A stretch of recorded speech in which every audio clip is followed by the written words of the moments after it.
అంబానీకి కొడుకు అనంత్ అంటే ఎంత ఇష్టమో అందరికీ తెలుసు.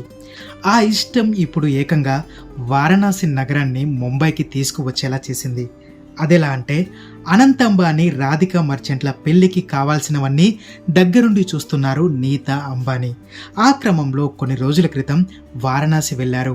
అక్కడ కాశీ విశ్వనాథుడిని దర్శించుకున్నారు.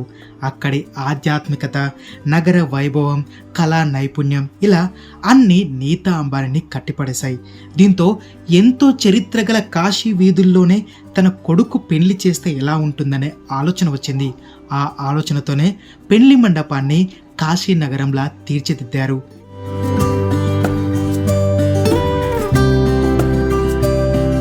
కేవలం డెకరేషన్ ఒకటే కాదు, అక్కడ లోకల్గా ఉండే వాద్యాలు, చీరలు అన్నింటినీ రీక్రియేట్ చేశారు. మరి ముఖ్యంగా కాశీలో దొరికే చాట్ కూడా తెగ నచ్చి స్వయంగా ఆ షాపుని ఇక్కడ మండపంలో పెట్టించారు. అలా కాశీనాథుడి ఆశీస్సులతో అనంత్ అంబానీ, రాధికా మర్చెంట్ల బంధం 100 ఏళ్లు సంతోషంగా ఉండాలని నీతా అంబానీ ఆకాంక్షిస్తున్నారు.